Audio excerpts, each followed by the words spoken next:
Hello Gemini, Gemini rising people, and Gemini moon people. This is your weekly astrological and card forecast for the week starting November 7th, 2016.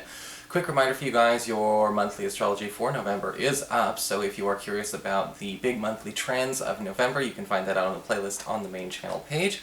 And of course, if you ever want to get a session with me, you can always follow the links below or go to integrativemysticism.com. So, what is going on here with your astrology, we ask? Well, it's all about the 9th house for you this week. And the 9th house talks about broadcasting, it talks about expansion, it talks about really kind of pushing our territory boundaries and widening them up quite a bit. We've got, in the beginning of the week, the moon forming a gorgeous sextile from Aquarius, that 9th house, to Venus in your 7th house of partnerships. And this could be a very exhilarating time for those of you who have been looking to perhaps bring an extra academic, spiritual, or even cultural dimension to an existing one-on-one relationship, whether this is a romantic partnership or maybe just something you're going to explore with a best friend or a business partner. If we're looking to kind of make any kind of deals or any kind of connections overseas for long-term academic residency or even business opportunities, this is going to go extremely well. This is also one of those times where you may even find that a low-flying plane is going over the house right now, but so hey, travel opportunities could be there for you too, but also an opportunity to maybe even get a spiritual contact. You know, if you've been looking for something to explore your spiritual path with, or maybe you've been looking to maybe even join a group, this is the energy you want to see.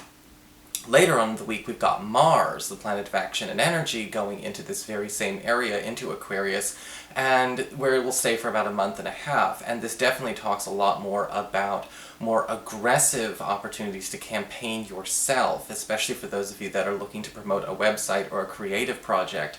If you are in any kind of government or legal proceedings at this point in time, the competitive edge of Mars is on your side, especially if you need things to wrap up quickly before the end of the calendar year.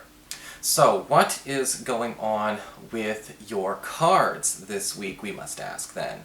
Well, for your spiritual advice, we've got the card of Duira, which is all about paying attention to what needs more nourishment in our life, what needs to be fed more energy and effort from ourselves. And this can be a card that talks about bringing things into balance. You know, when it comes to nurturing the relationships that we have, or maybe even fostering better connections, we've got to make sure that, you know, areas of our life have not become lopsided every once in a while, you know, because sometimes that does happen, where professional priorities somehow, you know, consume, you know, way too many hours of the day, or maybe a family member or a relationship suddenly becomes way too much focus and other areas start to atrophy. And so this week we're trying to really balance out, you know, sort of the color pie of our life. And this could actually be an opportunity for those of you who have been feeling maybe even like, look, you're right, I have been neglecting this situation or this priority or this ideal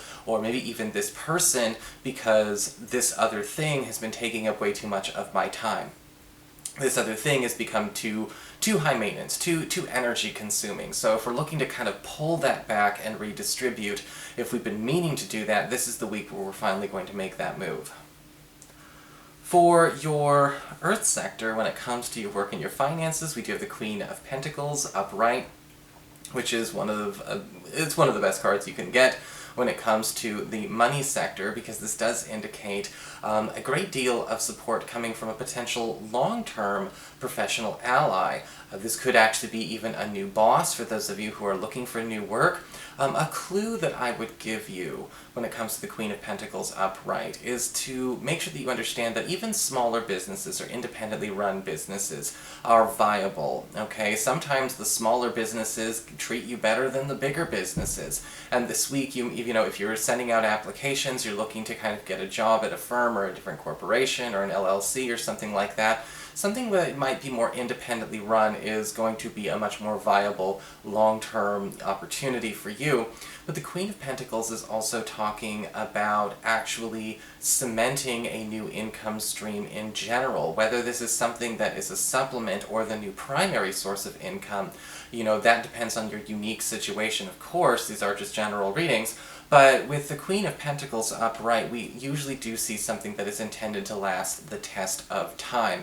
This is most likely going to come through an earth sign contact, a Virgo, Taurus, or a Capricorn. Most likely female because it is a queen, but it could just as easily be a male. For your communications with air, when it comes to messages you get from friends, from relatives, and the others in your life, we do have the Three of Wands upright, which is a really nice card to get because the Three of Wands upright usually talks about, again, that sort of idea of a ship coming in, doors being opened, channels of communication being opened. This is a wonderful week for people who are looking to maybe even reconnect with somebody that they've become estranged from. You haven't heard from a person in a really long time, but you both miss each other. This is also a great opportunity to, again, start spending more quality time with people in those platonic friendship and family circles. If you've been feeling like your social life has maybe not necessarily been as active or as fulfilling as it could be, this is the week where we're definitely taking a lot more time to turn that energy around. For your challenge this week with fire, we do have the Ace of Wands upright.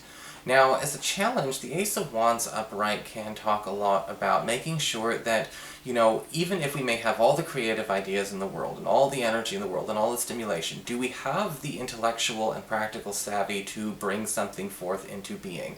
Because the passion, or the intrigue, or the curiosity, or the adrenaline by itself is not necessarily enough, and that can happen sometimes. I do readings for people who, they're finally ready to go out and try to, they want to go out and be a singer, they want to start their own business, they want to go out and, study a new craft or a new skill, but, what's behind it is just simply more of the interest or the intrigue, and there really needs to be that sort of grounded, disciplined, sort of attitude. And the challenge with the Ace of Wands is making sure that we're not too distractible this week, because again, sometimes those, those feelings can get hijacked.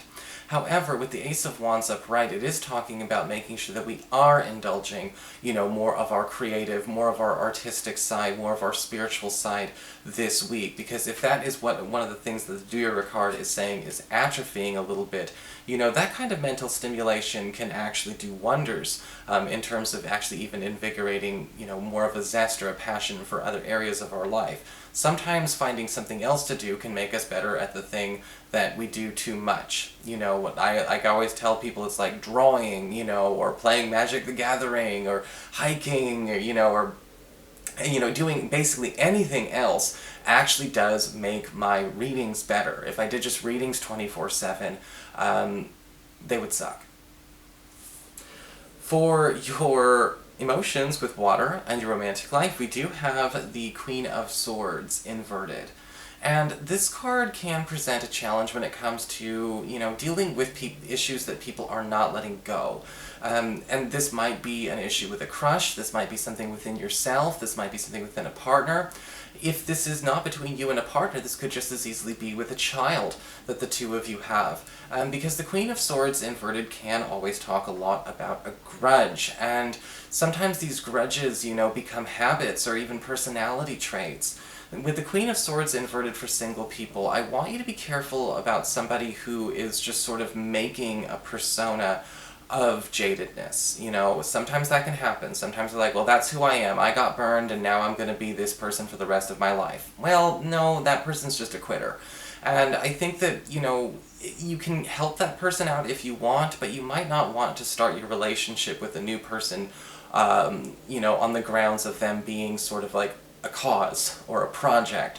When it comes to dealing with the idea that a person, again, is not letting things go in general, though, it's important to pay attention to where, if a person genuinely is not willing to let something go, that's different than somebody who wants to let something go and they can't.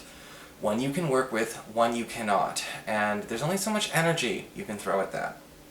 So that is your forecast, Gemini. I hope you enjoyed it. If you did, please like, share, and subscribe. You know I appreciate it. And of course, if you would like to get a session with me, you can always follow the links below or go to integrativemysticism.com.